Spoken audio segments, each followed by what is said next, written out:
Hi everyone, I'm Raul Harad, CEO of DeepSafe, with a new stream today. And I actually wanted to talk to you guys about zero knowledge proof.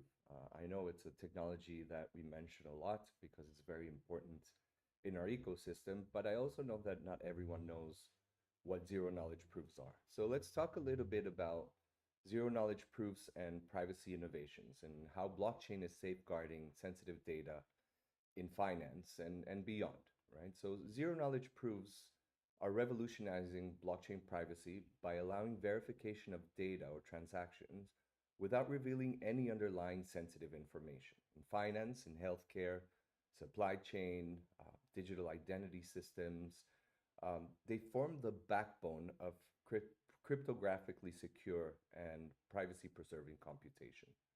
Now, by blending transparency with confidentiality, which is basically what zero knowledge proof does, it mitigates the long-standing privacy paradox in blockchain. So they enable regulators, businesses, and end users to verify trust without surveillance.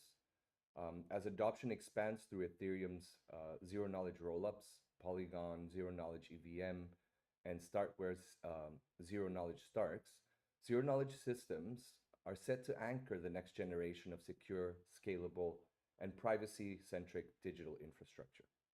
Now, the core concept of zero knowledge proof is that it's a proof that enables one party, the prover, to convince another, the verifier, that a statement is true without disclosing any additional data.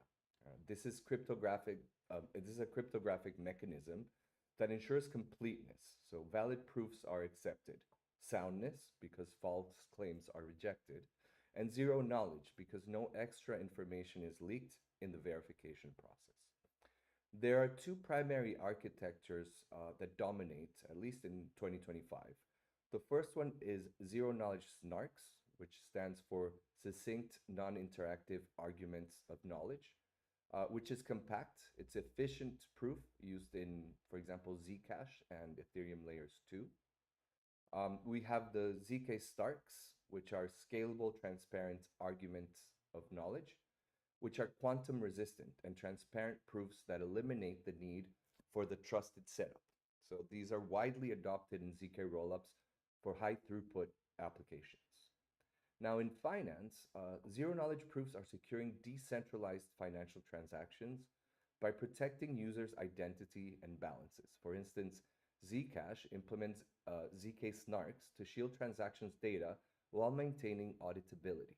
So, processing over 2 million private transactions monthly. This is Zcash. Zero knowledge proofs enable privacy trading. So, users can prove solvency or liquidity without disclosing their holdings. It allows for credit verification, so borrowers can demonstrate their eligibility without revealing income or assets. Um, it's compliant privacy, so zero knowledge proof aligns with regulatory demands by verifying compliance without exposing raw data. Now, if we think about the applications of zero knowledge beyond finance, we have, for example, in healthcare, hospitals employ zero knowledge proof for secure patient data sharing across institutions. And this reduces regulatory costs by up to 78% while maintaining HIPAA compliance, which is the requirements in the US for privacy.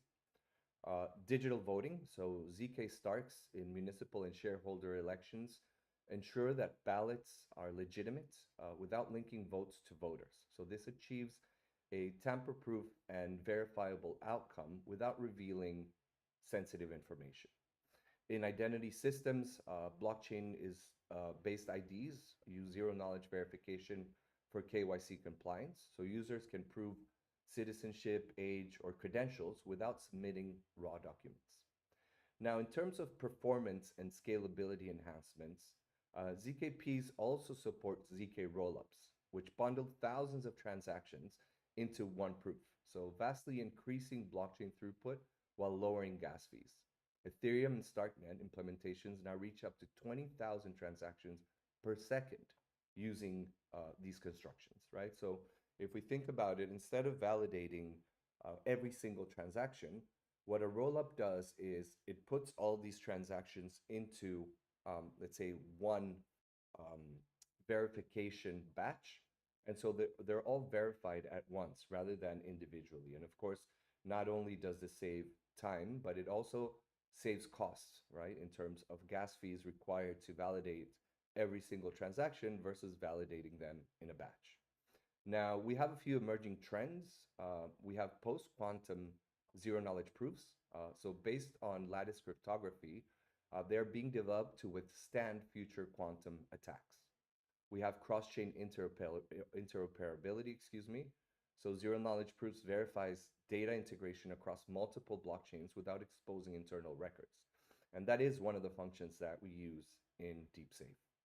And then we have, of course, artificial intelligence and zero knowledge proof integration. So zero knowledge model verification prevents reverse engineering of proprietary AI algorithms while proving model accuracy. And this is quite important for intellectual property. Now, if we look at the core mechanisms protecting sensitive data, the first one is decentralization and immutability of records, right? So unlike traditional databases, which store data in centralized servers, we know that blockchain distributes encrypted records across thousands of nodes. And this eliminates a single point of failure, making unauthorized access or tampering nearly impossible. Each record's cryptographic hash ensures any data modification is instantly detectable. So it improves audit trails for transactions, patient data, or financial records. In terms of encryption and privacy enhancing protocols, advanced cryptography like zero knowledge proofs and homomorphic encryption now enable verification without revealing the underlying data. For example, in finance, a user can prove solvency to a lender or institution without exposing full transaction history. And this reduces counterpart risk while maintaining confidentiality. And then we have tokenized access and consent control. So blockchains allow individuals to define, timestamp, and revoke consent using smart contracts. Users maintain ownership of their digital identities and data through decentralized identifiers or DIDs. They support self-sovereign identity models. This innovation in a consent-driven access management aligns with modern compliance regimens like the GDPR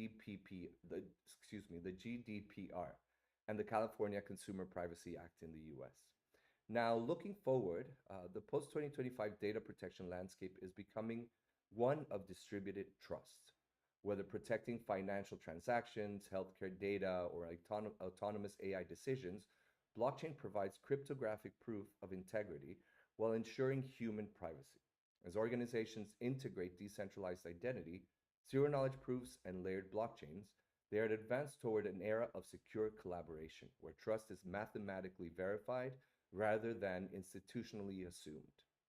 In terms of the regulatory and ethical alignment, to reconcile privacy with accountability, blockchain frameworks in 2025 embed regulatory compliance directly into system architecture. The European Data Protection Board guidelines now promote privacy by design and blockchain auditability as compliant under the GDPR, defining how data controllers can provide transparency without direct data exposure. So there you have it. Those are zero knowledge proofs. It's a very, very powerful technology, like I said, that allows a user to prove something without revealing the data. So to prove your age, to prove sufficiency of funds, to prove reality of information or transactions, but without revealing what is the underlying information. So those are zero knowledge proofs. They, as I mentioned in the beginning, are a very important technology that we use in DeepSafe. It helps us maintain that privacy, in our case, of the nodes that have been selected, of the information of transactions that's being validated, and of any interaction that happens between, let's say, non-compatible blockchains or AI agents and the blockchain.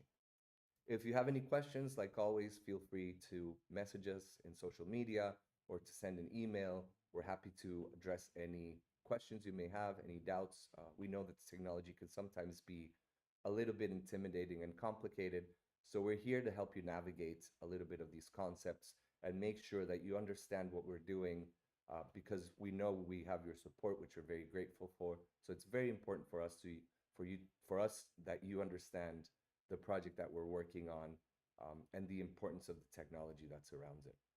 So with that, thank you guys very much. I will see you next stream.